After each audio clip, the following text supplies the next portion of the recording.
Chilling tales for dark nights.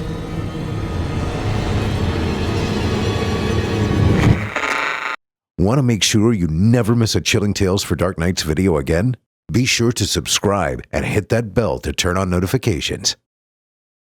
It's time to turn off the lights and turn on the dark. Chilling tales for dark nights.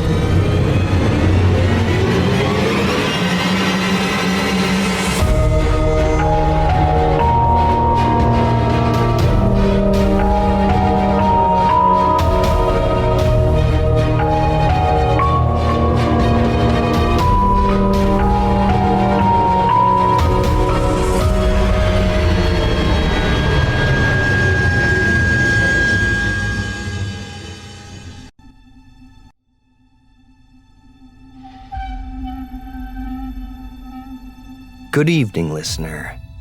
You're listening to Chilling Tales for Dark Nights.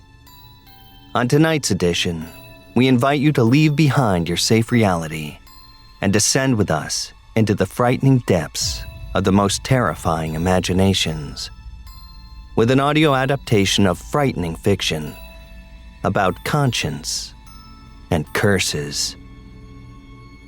I'm your host, Geoff Sturtevant.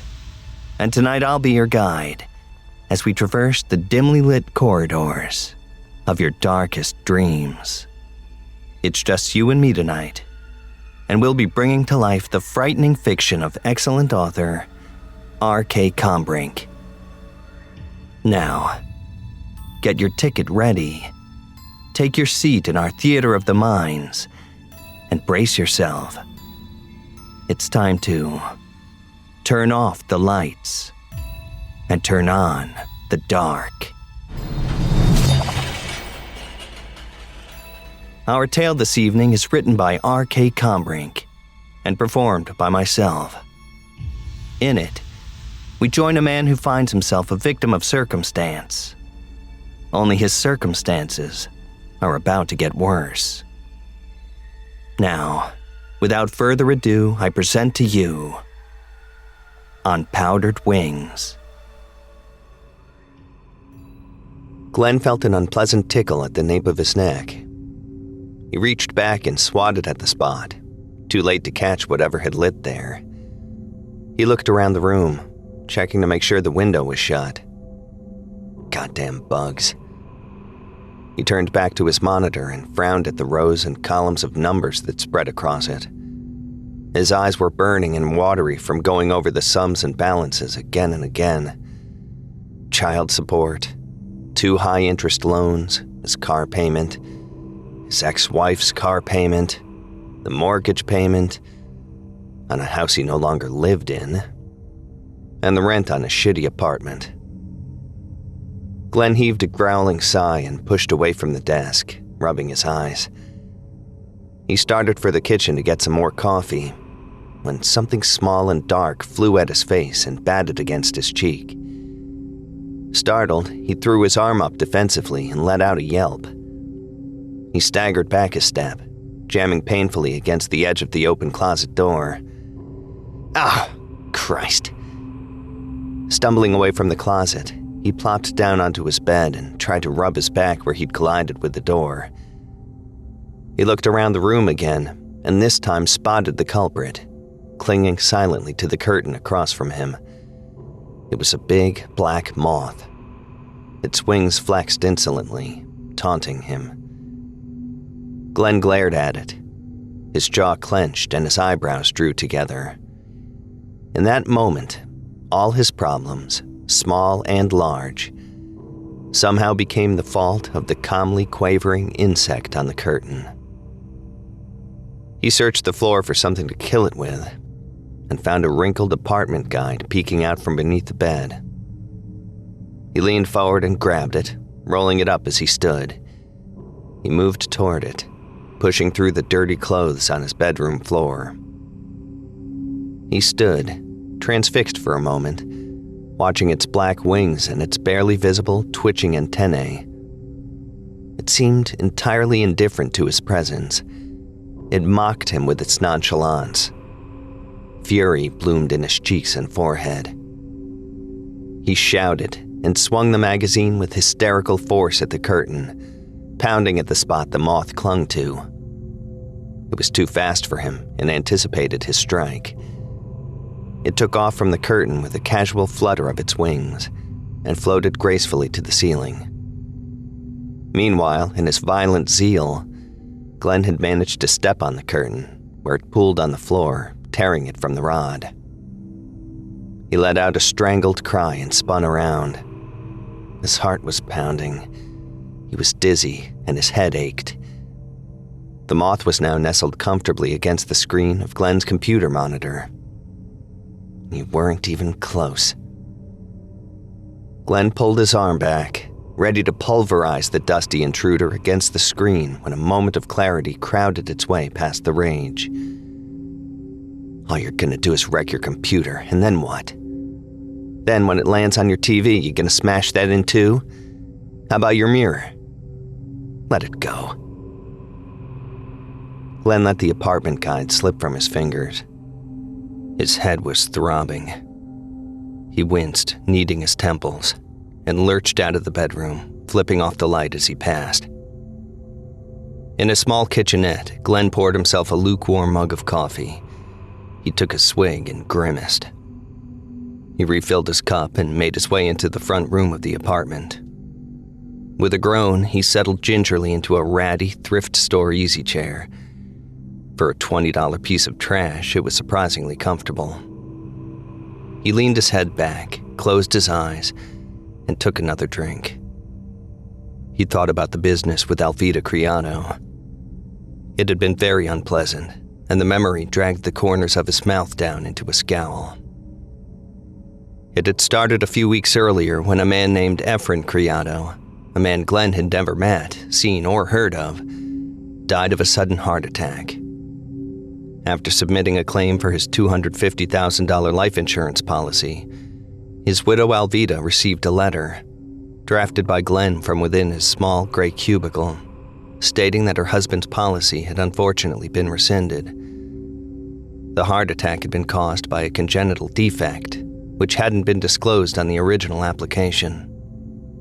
According to the letter, they regretted to inform her of this unfortunate miscommunication and would refund the $7,000 that had been paid into the policy. The letter wished her all the best and was signed, "Sincerely, Glenn R. Michels, Claims Representative." A few days after sending the letter, Glenn received a call from the distraught widow. "Mr. Michels, how will we make this right? We will fix this so I'm not left out in the cold." She had a very thick accent. It wasn't exactly Spanish, and it wasn't quite Caribbean. Glenn idly wondered where she was from. "Look, Mrs. Criado, I wish there was something I could do to help you." Glenn's tone had been low and miserable. These conversations made him feel dirty. "I really do.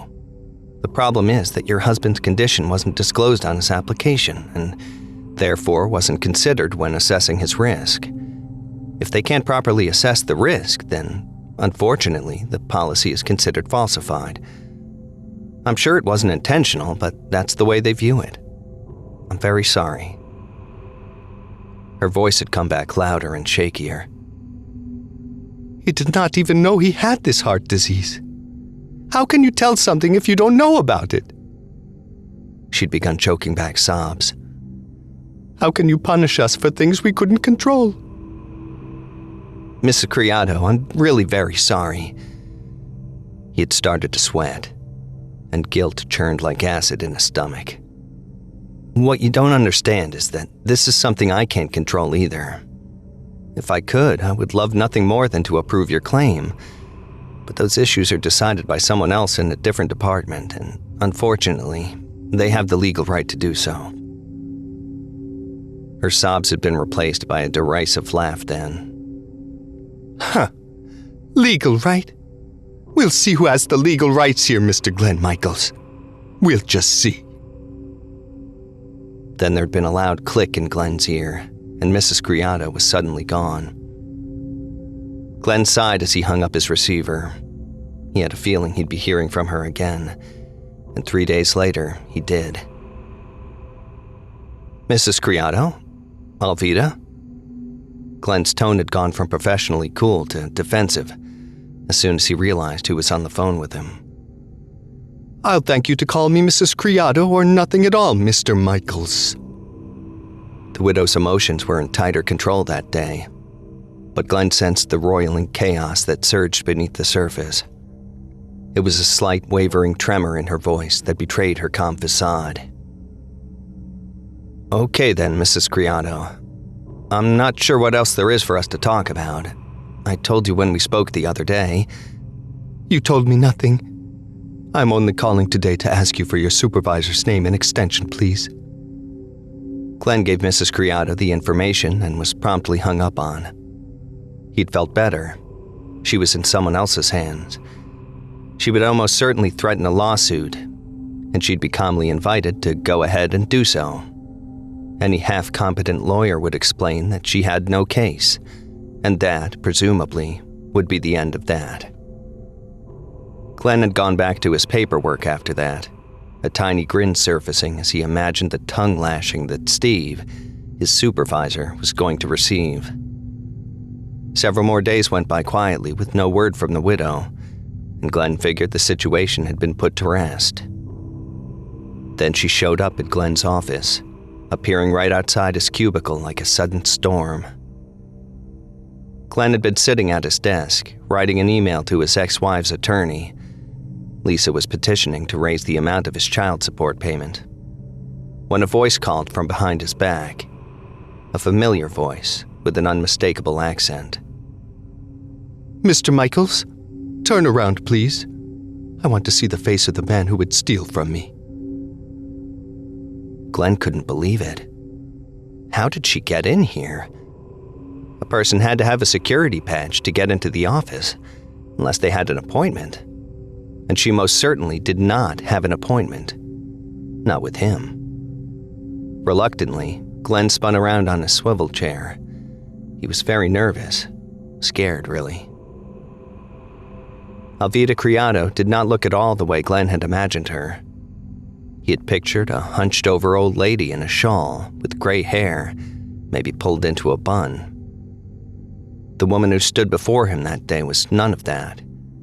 For one thing, she was young. Younger than Glenn, anyway. In her late 30s or very early 40s. She was short and curvy, with huge, smoky eyes. Long black hair fell in messy tangles past her shoulders, and she was dressed simply but stylish. In spite of everything, Glenn thought she was very attractive. "Mrs. Criado, you shouldn't be here." Glenn saw heads popping up over cubicle walls and chairs sliding out into the aisle as people responded to the sounds of raised voices. He and Mrs. Criado were center stage. "How did you get in here?" The small woman's eyes flashed with fury. She waved her hand with a dismissive gesture and chuffed like an agitated horse. "Are you worried? Are you feeling like someone just pulled a rug out from under you, Mr. Michels? Thinking about how embarrassing this is going to be for you? Yes? You aren't thinking of anything else, are you?" Her voice had gotten very loud. "You care nothing for my suffering. You don't care about anyone but Glenn R. Michels." He knew the eyes of the entire office were devouring the exchange. "Please lower your voice. We can talk about this rationally. I'll call my supervisor down and we can figure this out together, but..." Mrs. Criado cut him off. "Stop whining, pig. You can do nothing. You can say nothing that will make me feel better. I am here to share a little of my..." She spun her hand in the air as she searched for the right word. "My misery. With you. And you will listen to me." Glenn thought about how he'd looked around at his coworkers. They hadn't had a day this good since the time Lionel Prager had come into the office stinking drunk and tried to fondle a young intern while singing Billy Joel's "My Life" at the top of his lungs. Glenn's ears and neck burned with embarrassment at the knowledge that he was the new Lionel Prager. Mrs. Criado, I'm not kidding. Unless you calm down, I'm not going to discuss anything with you. A small woman laughed, an ugly, jagged sound, and clapped her hands in mock applause. Oh, it's starting to find its balls now, huh? Good for you. But it doesn't matter a damn to me. I'll yell and scream and holler as much as I want, till my lungs shatter and my throat shreds. I'll stomp my feet and curse your name, and you're going to hear every word of it, because you owe me this. Me and Efren. It was like his ex-wife all over again. Lisa, for his inability to provide a more comfortable existence, saying he wasn't a real provider, tearing him down in front of the family court mediator, and worse, in front of their daughters. Anger, like hot venom, spread through his body. His hands balled into fists at his sides as he stood from his chair. He could feel his left eye twitching. Glenn pointed a shaky finger at Mrs. Criado. I am sorry for your loss, Mrs. Criado. Sorry. I truly am. But I am not the one who denied your claim. You want to explode on somebody? Rain down hell? Find the asshole that sent the email telling me to inform you that your policy was denied. Glenn was breathing hard. His hands were shaking. Mrs. Criado strode forward until her upturned face was only inches from Glenn's. Shift the blame, you snake. Just go ahead and shift it.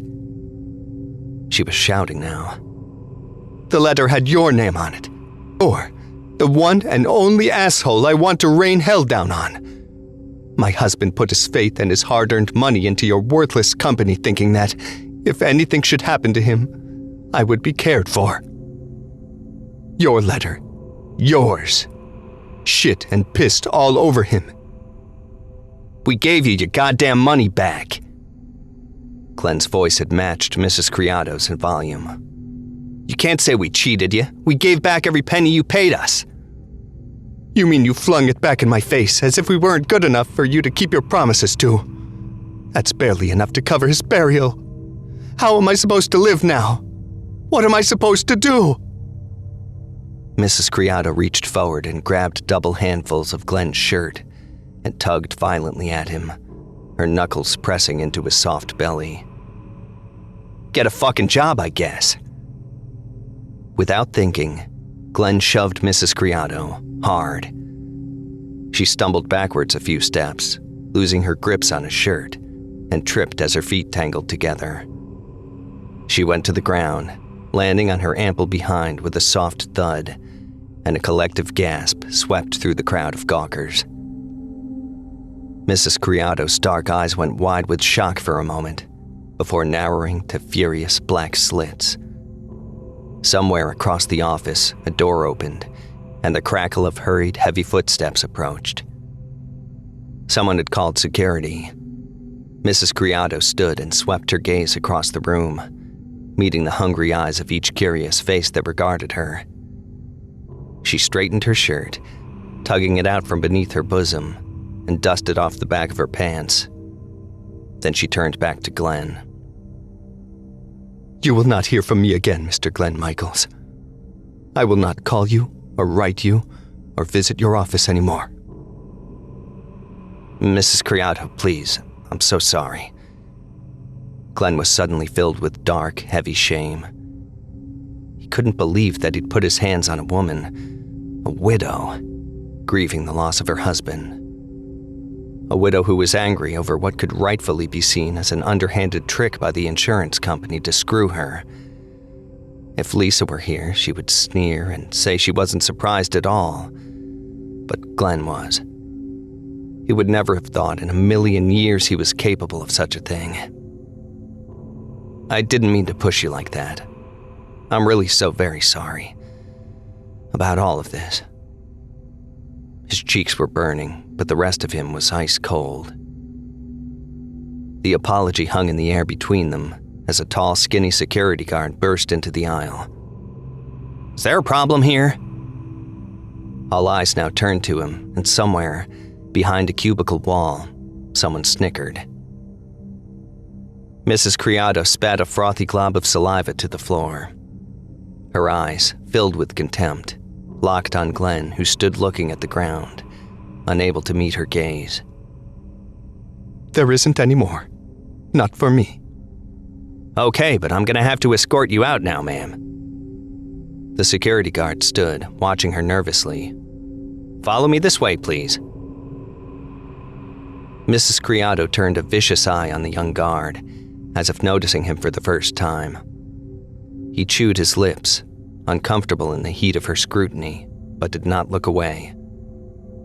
After a moment, the petite, angry woman nodded her head and sauntered down the aisle, past Glenn and the guard, blind to the eyes that avidly drank in every detail of her departure. The young security guard turned and followed her, and soon they were at the other end of the office and out the door. Sprawled in a second-hand easy chair with kettle drums pounding behind his eyelids, Glenn was helpless against the memory. Thinking about it made him nauseous. He sat that way, sipping his cold, bitter coffee for a long time, trying to blot out the ugly scene with any other thought, even thoughts of Lisa and the divorce. But Glenn couldn't erase the image of Mrs. Criado's eyes blazing with malice, staring him down as she spat on the floor before walking away. It just kept playing over and over in his mind like some nightmare video on a loop. Eventually, he slipped into an uneasy sleep, dreaming of beautiful but angry women who shrieked at him from above on brightly colored wings. The next day crawled by slowly but uneventfully. When his work was finally over, Glenn stepped into his apartment, tired but glad to be home. He microwaved a burrito for dinner and washed it down with 3 bottles of very cheap beer, watching an endless parade of reality TV. When he realized it was midnight, he dragged himself out of his chair and down the hall to take a piss, and then tumbled into bed. His eyes slipped shut almost immediately, and he fell into a fuzzy sleep. An hour later, he snapped suddenly and completely awake, blinking in the darkness. "Hello? Lisa?" As soon as the words were out of his mouth, he remembered that he was alone. Or at least he was supposed to be. Someone had broken through his thin shell of sleep. He lay there, propped up on one elbow, trying to filter out all the usual night sounds to catch whatever had startled him into consciousness. A thump at the window above his bed. A soft tap that finished with a fluttery burst against the screen. It came again, then a third time. Glenn climbed to his knees on his mattress and scooted to the window. He pulled the curtain aside and was greeted with the sight of dozens of gray, undulating moths pressed against the window. The thumping of their fuzzy little bodies hitting the screen as more and more came to light there. They squirmed against each other, the buzz of their wings like whispering voices as they tried to find purchase with their sticky feet. Thump. There was another. Thump. And another. Glenn uttered a disgusted grunt and slammed his open palm against the window. A few disengaged, hanging in the air, ghost-like, before resettling somewhere else. Most of them hadn't seemed to notice at all. He tapped the window in different places, hard, with his fingers, trying to startle them off. They were indifferent. Not only were they not leaving, but more continued to drop out of the night sky, thudding onto the moving gray mass. Glenn swallowed hard and let the curtain back down. He didn't like looking at them clinging that way. Why are they doing that? There were no lights on in the apartment. It made no sense. There wasn't anything to attract them. Glenn lay back down on top of his covers and gathered his pillow in his arms. What is going on? He decided to put a call in the front office first thing in the morning to find out if anyone else was having problems. He closed his eyes and tried to get comfortable, but sleep evaded him. The sound of the moths plunking against the outer screen continued through the night. For a good long time, Glenn pretended to ignore it, hovering between fully alert and fitful dozing. Every time he started to slip into any real kind of sleep, the image of them all, fluttering and thumping on the other side of the wall, would drag him back to waking. Finally, when the red numbers on his clock showed 5:27, Glenn got up, grabbed his blankets, and stomped out to his easy chair, where he couldn't hear the moths anymore. He wrapped the blanket around himself and fell almost instantly into a deep, peaceful slumber. At 6:30, his alarm began blaring. Glenn's eyes, bleary and sore, snapped open, and he sighed heavily. It was time to get up for work. The only good thing about that day was that it was Friday. Glenn drifted through it in a gray haze. He felt like a miserable phantom trapped in a box, pushing papers listlessly around, pretending to read them. Nothing that crossed his desk got done, and the hours dragged on with endless monotony. Finally, at 5:15, Glenn shoved everything into his desk with a disgusted sigh, stood, and shuffled out of the office. After walking into his apartment, he locked the front door and went straight to his bedroom, dropping, fully dressed, on the disheveled covers. He was asleep in minutes. It was just after 9 o'clock when he startled awake by the thudding at his window. With a yelp of frustration, Glenn rose to his knees on the mattress and tore the curtain aside, revealing a mottled gray blanket of furry bodies, writhing against the screen. There were more than the night before. Many, many more. Glenn couldn't see any patch of sky through the tightly packed mass. With soft thumps, more kept adding themselves to the orgy of wings and grasping legs. Glenn pounded the window, rattling it in the frame. "Get out of here! Go! Shoo!" He hammered his fist against the glass as hard as he dared, over and over again, until his neighbor whacked their own fist against the wall that separated the apartments. Glenn pulled back, letting the curtain fall, and fished his phone out of his pocket. After a few moments of searching, he found the number to the apartment complex on his contacts list. In his exhaustion, he'd forgotten all about calling to complain about the moths, but he'd be damned if he was going to let this go on any longer. He pressed send and held the phone up to his ear. After 5 long, patience-testing rings, a refreshing, if distant, female voice came on the line. "Thank you for calling M&R Properties, LLC. The office is now closed." Glenn gritted his teeth, his forehead getting hot.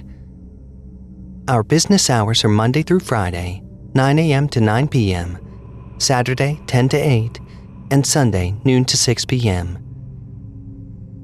He glanced at the clock on his phone. 9:09.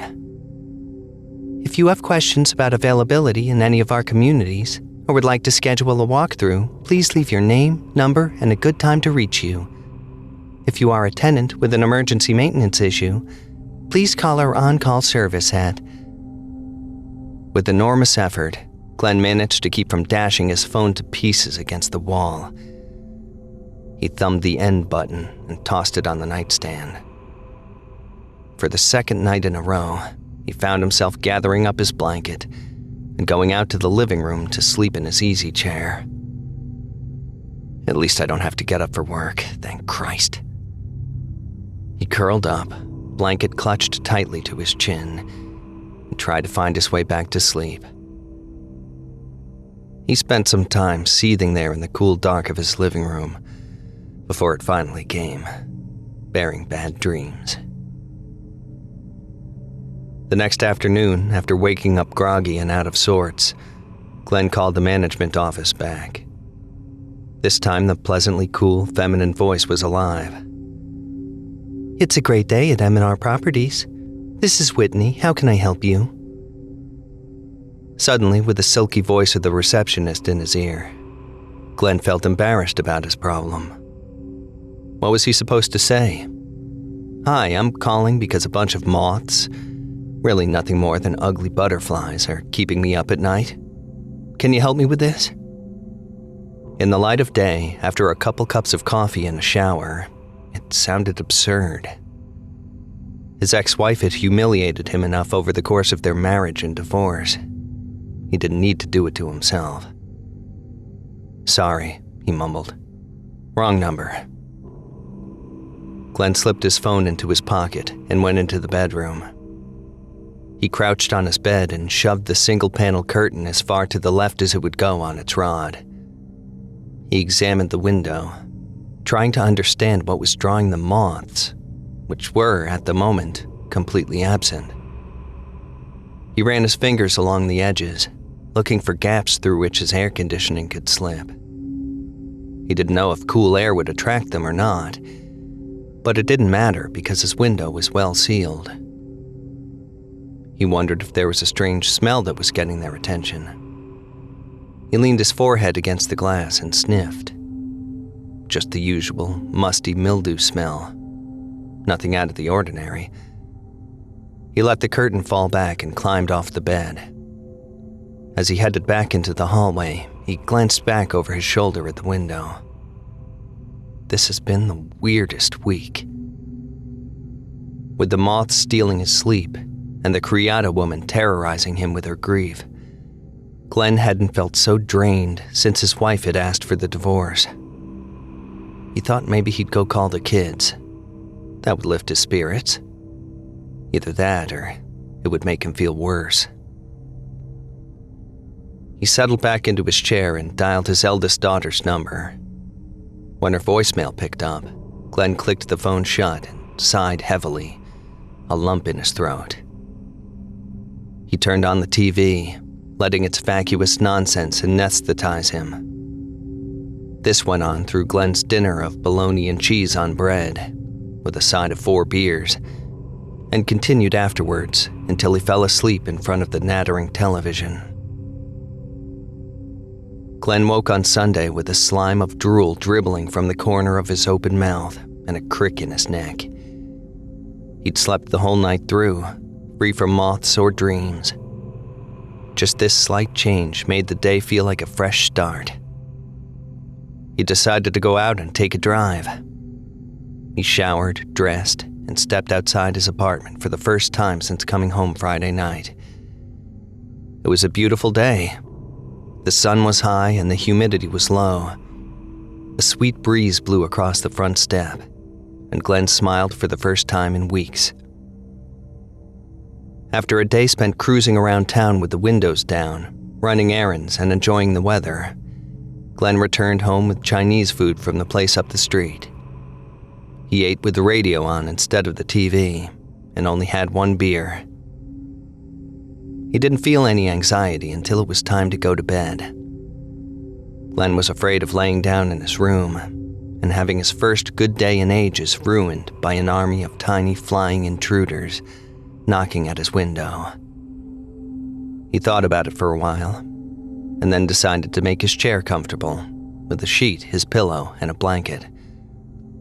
He set about creating his makeshift bed, and once it was properly fluffed, he climbed in and curled up with a small sigh.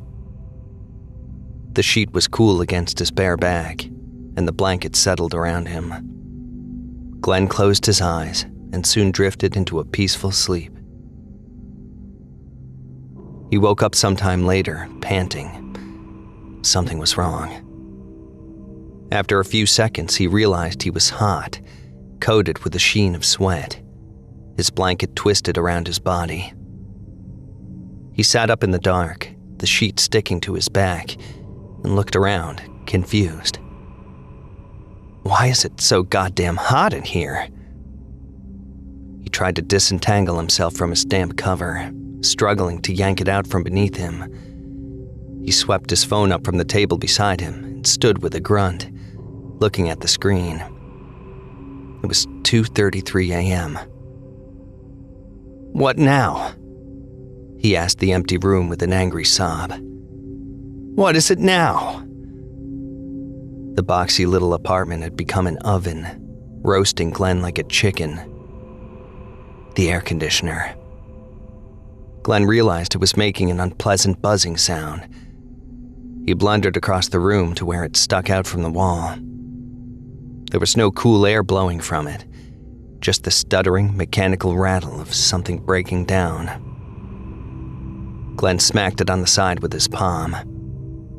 The sound hiccuped for a moment, but didn't stop. He wiped his forehead with the back of his hand and went back to his chair, falling into it gracelessly. There was no sleep for him the rest of the night. He did not go to work the next morning. He called the emergency maintenance line and was told by an annoyed voice on the other end that someone would be dispatched as soon as possible. "Don't go anywhere, though," the voice drawled. "Could be as late as 8 or 9 in the morning." Glenn was outraged, but somehow managed to keep his tone even and patient. He said he'd be there, then hung up. He went outside and sat on the front step. It was much cooler out there. While he waited, he called up and left a message at work that he was sick and wouldn't be in. He ended up dozing there on the stoop like a homeless person. The sun was shining brightly when a voice startled him from his fractured nap. "You Glenn Michels?" It was the voice from the phone, and it still sounded annoyed. Glenn looked up at a tall, thin man with white hair and a white, bushy mustache. He wore a work shirt and held a battered toolbox at his side. Glenn wiped the corners of his mouth and stood. "Yeah, that's me. Say you're having some trouble with your air conditioning?" The man gazed over Glenn's shoulder, appraising the building. Glenn nodded and led the maintenance man into his apartment, a blast of hot air rushing out at them. Within seconds, the man had his toolbox open and was working to get the face off the AC unit. Glenn walked back to the tiny kitchen and got a glass of water. "So when'd you notice the problem here?" The man made little grunting sounds as he spun the screwdriver at each corner of the air conditioner. Glenn finished a huge gulp of his water. "Right before I called you." The maintenance man nodded. "That's a hell of a time to find yourself without air conditioning." He pulled the last screw out and took the face off the AC unit. He turned it back on and immediately the strange grinding buzz started up. The man cocked his head and frowned. "Sounds like you got something stuck in the intake. Could be you just need to change your filter." The man switched it off and stood, his old knees popping. "Gonna have to check the front of the unit." Glenn waved his hand in acknowledgement, and the man went out the front door, leaving it wide open. Glenn drank more water. He was running with sweat, shiny with it. He couldn't stand heat like this indoors. Outside was one thing. Usually you weren't outside long enough to get from your car to whatever air-conditioned building you were headed for. Inside, though, the heat just grew fat, even with all the windows open. Just sitting around doing nothing felt like work, and sleep would be impossible until this could be fixed. He could hear the maintenance man out there, tinkering around and grunting. A couple of minutes had gone by when the old man called out with surprise. "Whoa! Holy shit!" Glenn rubbed his hand across his slick, glistening face. That doesn't sound good. "Mr. Michels, you want to come out here and see this?" The man uttered a short, barking chuckle. Glenn walked out across the room, his water glass still clutched in his hand, and stepped out the front door. When he saw what was scattered on the ground beneath the opened-up casing of the air conditioner unit, his breath caught in his throat, and his eyes went wide. The glass slipped from his hand and shattered on the stoop, sending water and glass in all directions. The old maintenance man hopped back with a shout, but Glenn didn't notice him at all. His eyes were glued to the brownish-gray cascade of delicately folded moth bodies that had spilled from his air conditioner out onto the pavement. Hundreds of them. Most of them were dead, dry little husks lying still and silent, but Glenn could see some weak twitching and squirming in the pile. He felt his stomach lurch, and his temples began to pound. The maintenance man stuck the end of his screwdriver into the unit's cavity and scraped out another sheaf of bugs. "That's the damnedest thing I ever saw. I can tell you that right now." Glenn looked up at the man dumbly and then back down at the pile. His heart was pounding. How did this happen?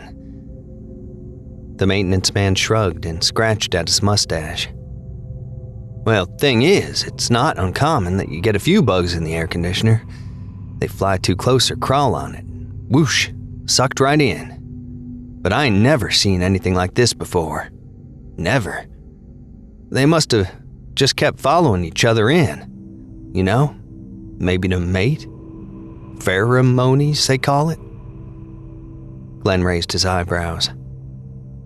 "Pheromones? I believe it's pronounced monies, but yeah. Then they all just clogged the intake and it started working overtime till the fan motor burnt out." He nudged the drift of moth bodies with the toe of his boot. "We'll have to replace the motor or else get you a new unit. Either way, it's gonna be a couple days." The man looked out into the parking lot and spat on the ground. "Weirdest thing I've seen in 15 years. Glenn leaned against the iron rail that rang alongside the stoop. "I've been having trouble with moths for the last few nights, hitting my window." "Well, I mean, that's normal enough. Ain't much you can do about that, especially in the summertime." The old man stuck his hand into the unit and dusted the last few moths out onto the ground. He leaned over, groaning, and grabbed the front panel of the air conditioner and spoke over his shoulder as he began replacing the screws. "I'll go right over and see whether it's easier, quicker, and cheaper to replace the motor or the unit. Then I'll place an order for you." He finished working and dropped the screwdriver back into the toolbox, closing it with his foot. "Has anyone else said anything about moths? Bothering them lately?" Glenn felt like a fool asking, but he had to know. The old man picked up his toolbox and shook his head. "Nope, just you." He glanced at the open door. "Need me to reattach the inside face?" Glenn started to say no, and then was assaulted with a horrifying vision. The pile of dead moths outside returning to hideous, whirring life, like tiny winged zombies, squirming their way into his apartment through the gaping cavity of the air conditioner. "Yes, please. I'd appreciate it." The maintenance man heaved a heavy sigh and twitched his mustache. He slipped into Glenn's front room to reaffix the face of the air conditioner. Glenn watched pensively from the doorway, mopping sweat from his face with the back of his hand. The maintenance man finished and shoved past Glenn's hovering form, ignoring his mumbled words of thanks, saying only, "Get that glass swept up," as he made his way down the stoop. That night, Glenn took 3 cold showers, drank glass after glass of water, and lay naked in his chair. He'd gone out and purchased a box fan after cleaning up the glass on the porch. The dead moths he'd simply swept into the bushes at the side of the stoop with a scowl of revulsion. And even with that blowing on his damp body, no sleep would come. He squirmed in a swoon of misery, wondering how people had ever existed before indoor climate control, having forgotten that his own family had not gotten air conditioning until he was 16. Then there were the moths. Even from the living room, Glenn could hear them plunking against the screens of both bedroom windows and the large one in the front. He kept the blinds closed, not wanting to see such a big area covered with wriggling, agitated little bodies. This was all their fault,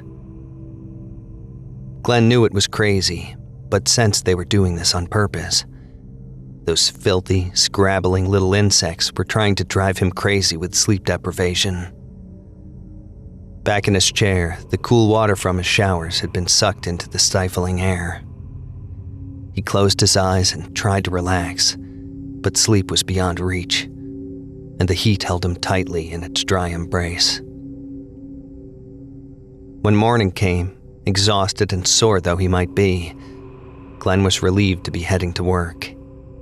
He couldn't wait to feel the blast of cool air from the vents in his car, and to luxuriate in the sweet chill of his little gray cubicle. He left an hour and a half earlier than usual, and when he arrived, he had the place mostly to himself. He settled into his chair with a tired groan and leaned forward, resting his head against the edge of the desk. Maybe I can sleep for a few minutes before anybody really gets here. The idea was irresistible. He closed his eyes and cradled his arms around his face. Sleep was just beginning to overtake him when a strident voice cajoled from behind him. "Hey there, lazy bones. You need to start getting to bed earlier, huh?" Within the cavern of his arms, Glenn's lips pulled back from his teeth in a grimace. A sudden black hate blossomed in the center of his chest and spread ice through his veins. He sat up and turned slowly in his chair to see the man standing in his cubicle wall.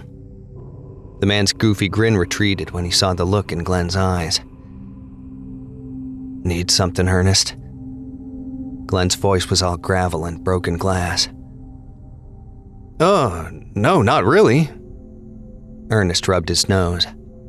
"Just, saying good morning." The space between them filled up with seconds, ticking by silently. When it was clear that Glenn was not going to say anything else, Ernest backed away with a half-hearted wave. "Well, have a good one, buddy." Ernest turned and scuttled away down the aisle. Glenn watched him go and felt a pang of guilt. Man, you were such an asshole to him. These sleepless nights were wearing him down, exposing the frayed wires beneath the surface.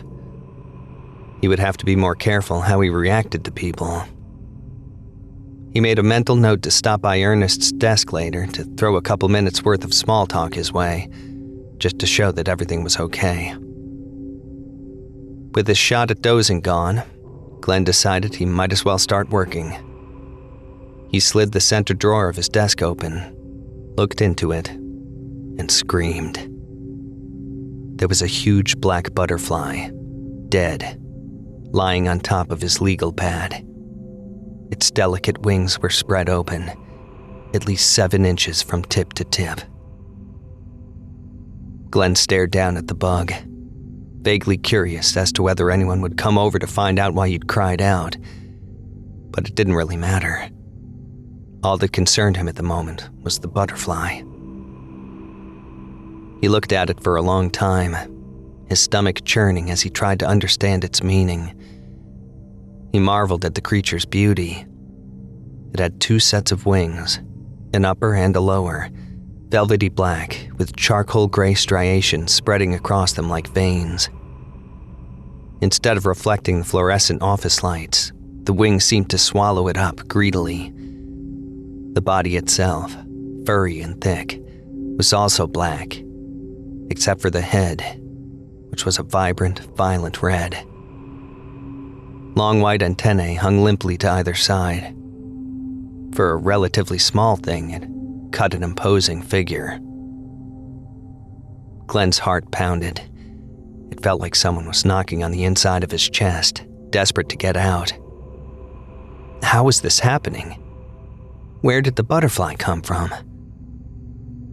A prank. It had to be a prank. Someone who knew about his moth problem thought it would be hilarious to give old Glenn a little shock. Just a harmless prank. When I find the shithead that did this, I'm gonna... But who knew about the moths? Glenn hadn't told anyone. Only the old maintenance man from the apartment complex knew. and it would be quite a stretch to think he could have somehow done this.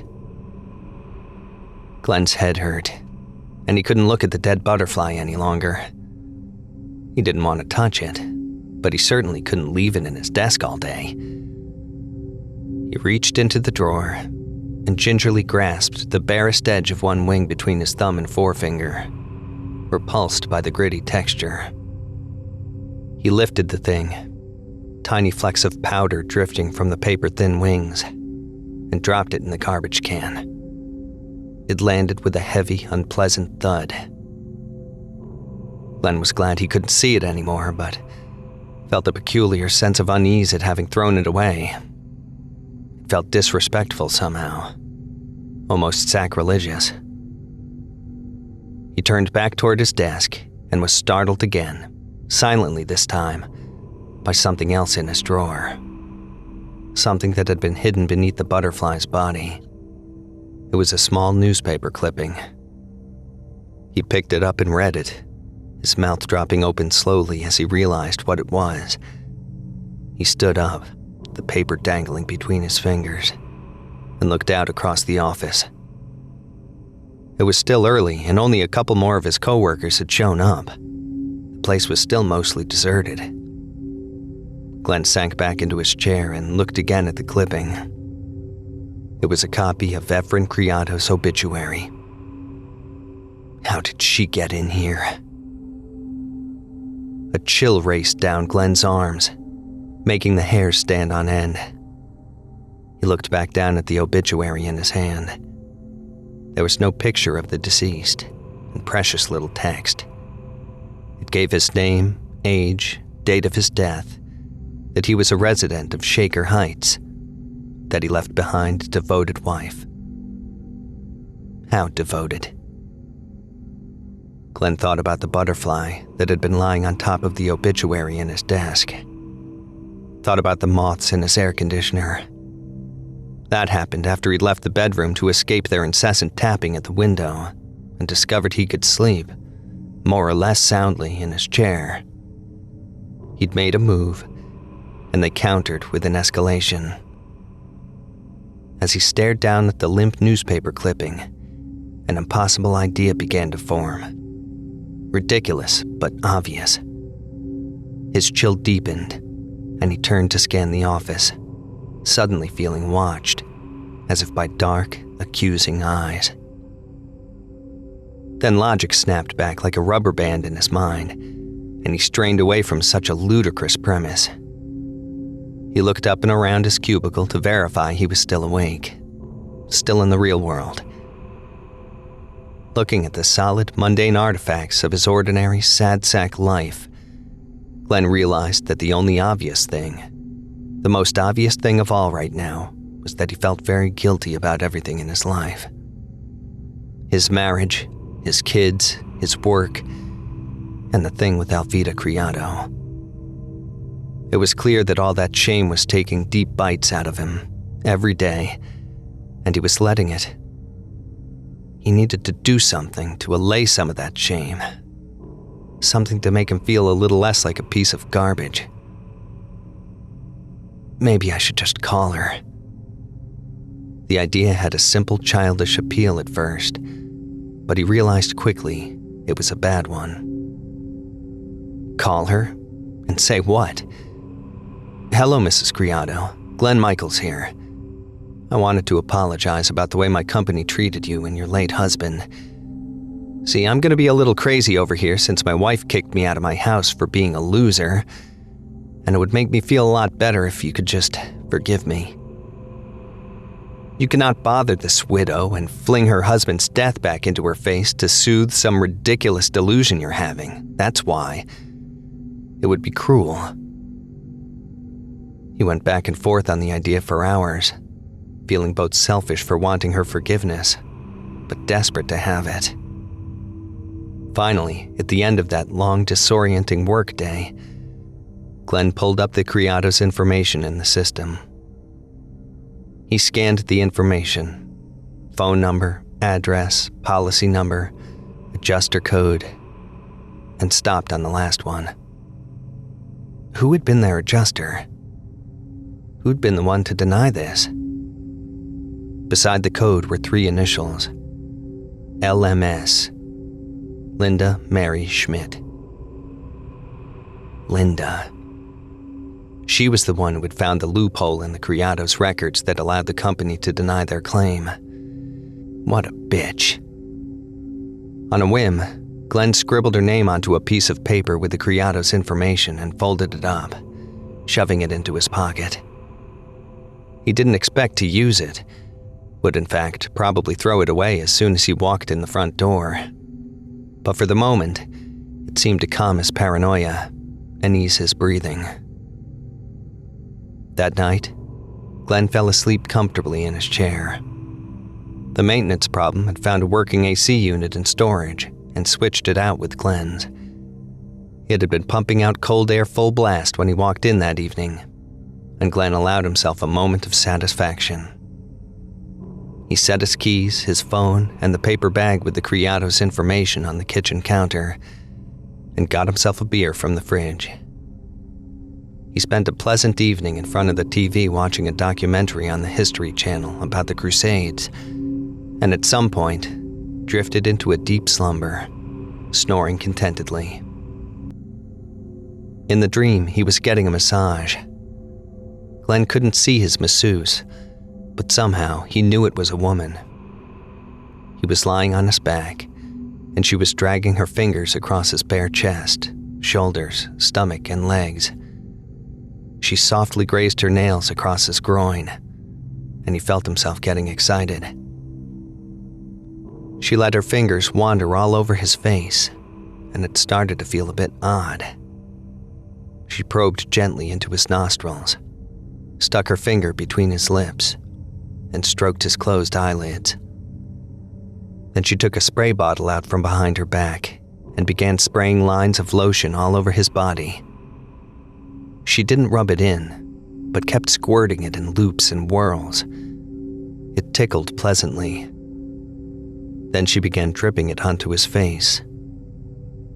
Again, he wasn't sure that he liked that exactly, but he let her continue. Soon his whole face was buried in lotion. Glenn was starting to feel uneasy. He definitely wanted the woman to stop now. He opened his mouth to tell her to ease up, and she sprayed a continuous stream into his mouth. It just kept coming and coming, sliding down the back of his throat. He began to thrash about on the table as the lotion choked him. He tried to hop up, but was having trouble moving his arms and legs. It felt like he was drowning in the soft white substance, and the woman kept implacably adding more. He tried to scream but couldn't. He struggled and squirmed, rocking back and forth on the table, trying to sit up, trying to cry out. Darkness was beginning to draw a gauzy veil down over him, but Glenn resisted it. No, he thought. No, no, no. He tried with all his might to sit up, his muscles clenching, his mind fighting, and finally, with a mighty, straining heave, Glenn lurched awake. He was coughing. There really was something in his mouth. It was thick and felt somehow wet and dry all at the same time. Glenn began to retch and tried to stand from his chair, but found himself restrained. With a great effort, he yanked his arm free of whatever was holding him down and began clearing his mouth, spitting and sputtering. He wiped his face clear and examined the stuff in his hands. It looked like extremely thin, glossy cotton in a big sticky ball. What the fuck? Glenn pushed up against the arm of the chair and looked down at himself. He was crawling with caterpillars. Thick, black, squirming caterpillars. They were spinning a silk blanket over Glenn's entire body. There were hundreds of them, hundreds and hundreds. He'd been completely webbed to the chair, his arms and legs wrapped up in a shimmery cocoon. That's what he'd been choking on. They'd been shooting it down his throat. They were on his face, in his mouth. A massive wave of disgust, hot and thick, swept through him from the center of his chest, all the way out to the tips of his fingers. With a shrill, sobbing cry, he stood from his chair and began beating his hands against his body, trying to rid himself of the small, wriggling creatures. He hopped from foot to foot in a panic-stricken dance, yanking clumps of webbing and plump caterpillar bodies from his hair, his chest, his belly. He could hear them plopping to the floor like fat globs of dough, and could see them scurrying off to spin more silk. He felt them writhing around in his boxers, thought of the way the masseuse tickled his lower body in the dream. As he peeled off his underwear and tried desperately to dislodge the intruders from his nether regions, Glenn looked wildly around the room and saw that they were everywhere, trundling patiently over every surface, covering the walls and furniture with their silken discharge. He felt his mind trying desperately to escape his body, this room, this whole life, as the larval moths skittered to and fro, up and down, all around him. He felt it trying to fly away, out of his skull and up into the sky, where it could climb higher and higher, and further from the knowledge of this moment. They're trying to kill me. Glenn knew at that moment that it was all true, no matter how crazy or impossible it was. Glenn was being punished with a plague of moths for his role in cheating Elvita Criado out of her dead husband's life insurance, and they were going to murder him. He had to get to her, had to beg her, plead with her, apologize, grovel, whatever it took, to get her to forgive him. It was the only thing that made sense, and in that moment, it was all he could think of. Glenn made his way to the kitchen counter, black bodies bursting under his bare feet, squirting their vital fluids across the floor. He grabbed the sheet with the Criado's information on it. A phone call was not going to do. This would have to be in person. He snatched up his keys, and then, with a sudden violent belch, vomited onto the floor, splattering bile and nameless undigested chunks all over his feet. As he watched, the caterpillars plowed their way through it, like tiny boats through a brownish-gray harbor. His gorge rose and he threw up again. When he was done, he forced himself to look away. He spun, keys and paper in hand, and ran to his bedroom to find pants. Glenn sat on his bed and began rifling through the dirty laundry on the floor, and as soon as he was in the door, he heard the thup-thup of moths hitting the windows. As he found pants and pulled them up, the sound of tiny bodies slamming into the window became faster and more frenzied. It sounded like soft, muffled machine gun fire. Glenn grabbed a dirty shirt from beneath his feet and tugged it down over his head and fled the room. The sight of the living room assaulted Glenn as if for the first time as he came skidding through the hallway. Tears welled in his eyes. All of this because he'd sent a letter of bad news on behalf of someone else. Sudden, hot rage sprung up alongside this helpless terror. Linda fucking Schmidt. That cold bitch. Thoughts of earning forgiveness were replaced by an urge to blame the real villain here. He was going to tell Elvita Criado that the person who betrayed her and her husband was Linda can't pass up a chance to screw someone over goddamn Schmidt. It was all her fault. A bright spark of hatred flared up in Glenn's gut toward the woman who worked upstairs from him. Fuck you, Linda. This curse belongs to you. Glenn grabbed his phone from the counter, shoving it into his pocket, and strode across the room, nearly slipping in the gooey remains of squashed caterpillars. He burst through his door and out into the late July heat and ran barefoot to his car. Immediately, a cloud of moths came flapping and fluttering, seemingly from out of nowhere, and surrounded him like a cyclone. He waved his hands frantically, trying to clear them away as he yanked his car door open and slid in. He slammed the door shut, letting in a couple dozen of the flying bugs, and spent a few satisfying minutes clapping them between his hands and smashing their bodies against the dashboard. When Glenn felt like he'd rid the car of moths, he keyed the ignition and sped out of the parking lot. He cruised through the shabby streets of his neighborhood, past laundromats, fast food restaurants, check cashing places, tanning salons. None of it looked familiar anymore. Everything was strangely bright, as if he was hung over, and all the little shops and buildings blended together. Glenn picked up the paper from the seat next to him and glanced at the address. He had a vague idea by the zip code what part of town Mrs. Criado lived in, though the actual street name was unfamiliar. He pulled his phone out at the next stoplight and dialed her number. He wanted to make sure she was home before he went goose chasing all over Cleveland looking for her address. The phone rang once, twice, and was picked up on the third. "Hello?" Her voice, which had been ringing in his head for days, was unmistakable. "Mrs. Criado, please, listen to me. I'm coming to see you. We have to talk." He was out of breath and wheezing, and knew he must sound crazy. The voice on the other end laughed. She didn't ask who it was calling her, and didn't sound surprised at all. "Ha! And what is it you want to say to me? Are you bringing me $250,000?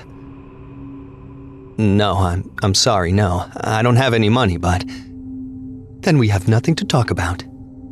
It was nice catching up with you, Mr. Michels, but I have to go now. I want to tell you the name of the person who denied your claim." There was a heavy pause on her end. When she finally spoke, it came out in a breathy whisper. "You are the only one whose name was on that letter." The frustration from their first meeting flared up, and for a moment, overcame Glenn's terror and desperation. "God damn it, yes! Yes, okay? Yes, I sent the fucking letter. But Linda Schmidt was the one who told me to send it." He sped through a stop sign, nearly colliding with another car coming the other way. The other driver laid on their horn and waved their middle finger at him. "Linda Schmidt?" Mrs. Criado sounded doubtful, but there was a hint of interest in her tone. "Yes, Linda Schmidt. She's an adjuster at the insurance company. It's her job to say what claims get accepted or denied. She could have said yes. She could have accepted your claim, and I would have sent you a check in place of a letter. Instead, she did a little research, because that's what her bosses tell her to do. Find ways to screw people out of their money. And she found her loophole and denied your claim. Linda Marie Schmidt." Glenn realized he was out of breath. He felt like his heart was going to explode. "But you are still wrapped up in this, Mr. Michels. Don't think this gets you out of the cook fire." "I know, you're right. Fine. And I've suffered. You have no idea how I've suffered." There was a dark chuckle from her end. "I have an idea. I just want to come see you. Talk this out. See if there's anything I can do to ease your grief. I'm so sorry about all this, Alvida. So sorry for the part I played." Then pulled onto the crosstown expressway. Rush hour was still a ways off, and he had the road mostly to himself. "Isn't there anything I can do or say to make this better?" He sped along, the morning sun bathing the 4 lanes of highway in bright gold. Mrs. Criado was quiet for a moment. Glenn thought he heard the sound of a pen or pencil scraping against paper. When she spoke again, her voice held a note of sympathy. "Mr. Michels, you don't need to come here. Alvida? Glenn didn't want her to hang up.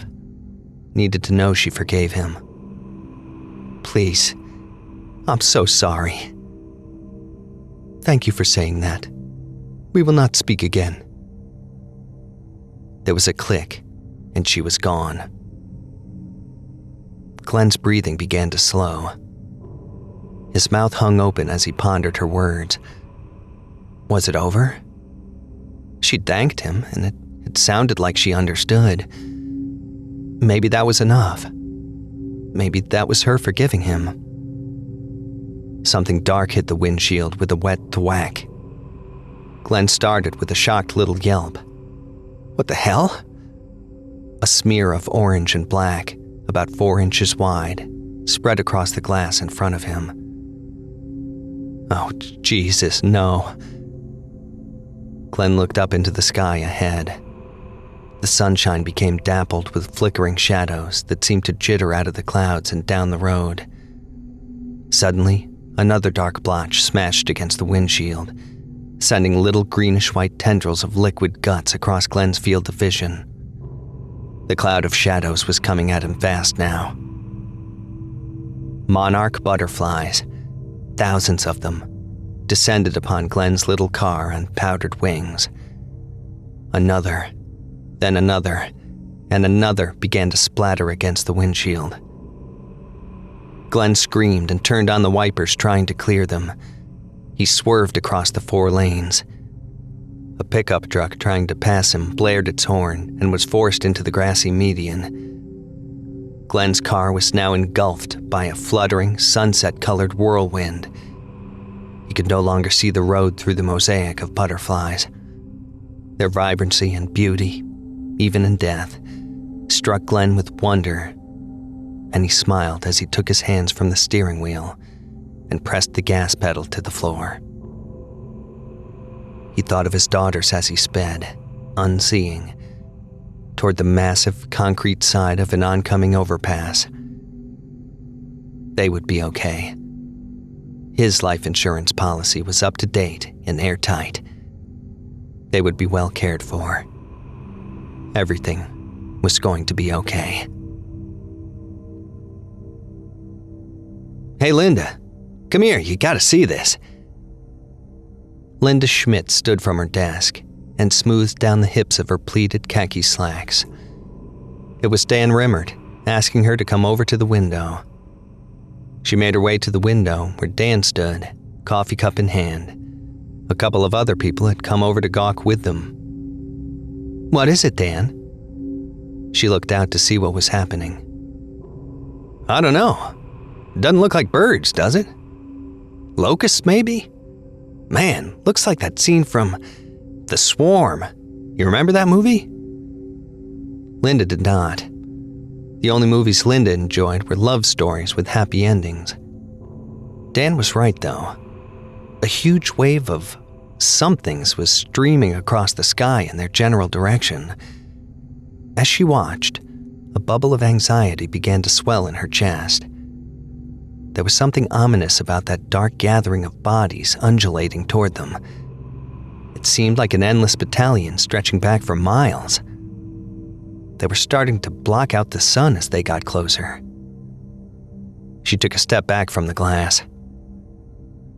Well, that's very interesting, Dan, but I need to get back to... Something thumped lightly against the window and stuck. Look, Dan chuckled. A butterfly. Ain't it pretty? Linda's mouth turned down in a grimace, and she looked nervously back at the approaching cloud. She did not think the butterfly was pretty. Not at all.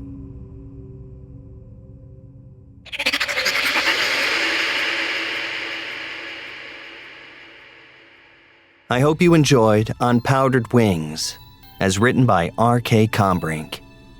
Tonight's tale comes from R.K.'s book, These Lonely Places, available from our friends at Velox Books. Check out this book and more by visiting veloxbooks.com. On to the shows. We have Scary Stories Told in the Dark airing twice a week. We also have Eric Peabody's Horror Hill, a podcast dedicated to some of our deeper and darker tales. We hope you check them out. And Drew Blood's Dark Tales airs Friday, featuring some southern down-home horror. And don't forget to check out the Fear from the Heartland archives, featuring more than 120 episodes. Well, friends, our weekly descent into the depths has just about come to a close. But before we go, I'd like to thank you for joining us tonight, and remind you to stop by our Apple Podcasts page and leave Chilling Tales for Dark Nights a review. Anything between 5 and 5 stars would work. And a kind word, of course. And follow us on Facebook, Twitter, and Instagram if you haven't already. And of course, subscribe to us on YouTube, where you can find an archive of our work going back to 2012. And consider signing up as a patron on our website, chillingtalesfordarknights.com, to show your support and get all our content ad-free. I'm your host of the evening, Geoff Sturtevant, and it's been a pleasure. Tune in again next week when we once again turn off the lights and turn on the dark. Sweet dreams, listener. Sweet dreams. Chilling Tales for Dark Nights.